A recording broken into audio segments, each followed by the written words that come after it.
bless you. God bless the United States of America and our next President of the United States, Donald J. Trump. Here to weigh in on Trump's big announcement and endorsement is my dear friend Joyce Kaufman. She is the host of The Joyce Kaufman Show. It airs 12 to 3 p.m. every day. And more details about her and her amazing insight at 850WFTL.com. Joyce, thank you for being here on my very first show. Yeah. And when nobody else would give me a shot with my films, you were one of the first people to step up, so I felt it was appropriate that you would be here on my first television show. That being said, what do you think about this entire endorsement?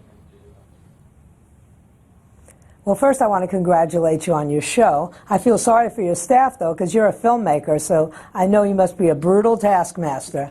But, yesterday was an exciting day, especially for Donald Trump. Sarah Palin has a lot of clout in Iowa. She has a lot of clout with evangelical Christians, something that Trump was struggling with. Ted Cruz was running away with that voting bloc, and not so much anymore. Well, when people are calling into your show, I mean, what are they saying? Are they excited about this down there in Florida?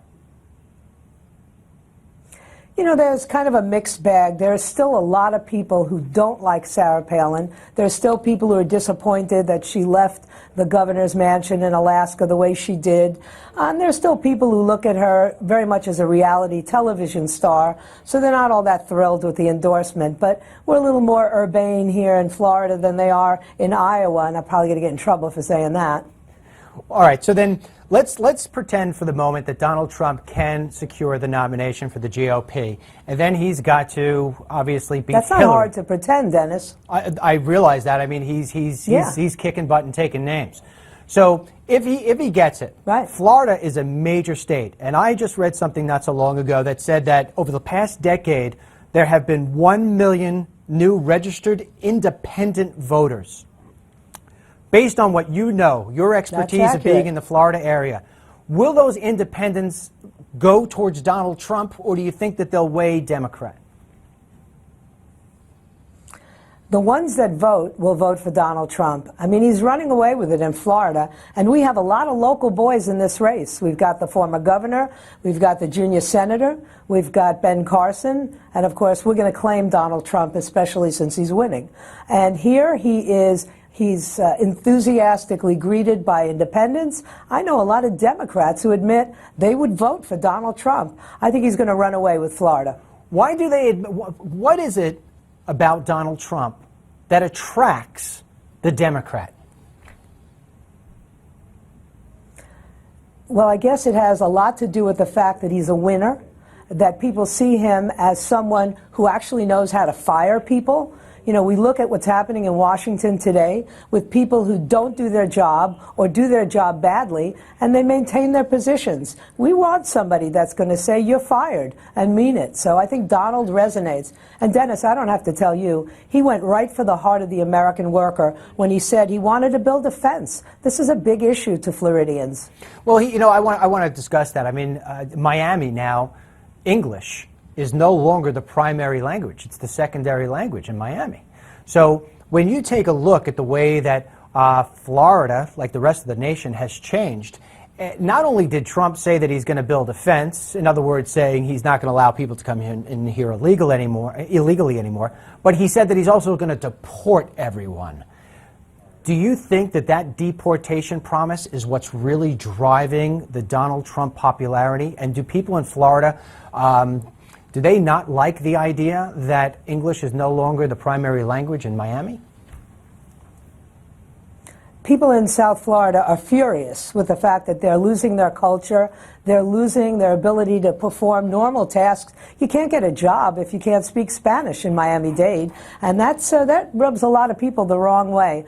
Donald Trump also has had a very large presence in Florida. He's built some of the most beautiful resorts. Obviously, Mar-a-Lago stands out. He's put a lot of Floridians to work, and by the way, he has a tendency to hire American workers first. If somebody like Donald Trump doesn't win, and Hillary wins, or Marco Rubio wins, somebody who has been very favorable to illegal aliens, right, and says that he's not going to do deportation, do you see other cities in America slowly catching on in terms of being the way that Miami and LA looks? Because LA is the other place right now where English is no longer the primary language, it's the secondary. Do you see this trend happening? No, let me ask it a different way. Do you see what's happening in Miami? Is that crawling up the state? I mean, is it going more north? I would have to say that, we're a very diverse state, but there's a lot of Hispanics in South Florida of different kinds. There are conservative Republican Cubans in South Miami. There are Puerto Ricans like me who don't necessarily belong to either party, have always considered themselves independent. If you know politics in Puerto Rico, you know that the last successful governor we had was definitely a conservative. And now they're saddled with debt and bankruptcy and a liberal Democrat in the governor's mansion. So believe me, politics in South Florida among Latins varies. There are plenty of Republicans who are Hispanic in South Florida.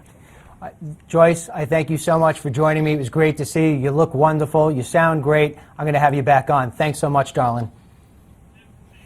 When we come back, we're going to have what we call the People's Report, where we listen to what our viewers want us to discuss. And we'll have somebody on from Florida.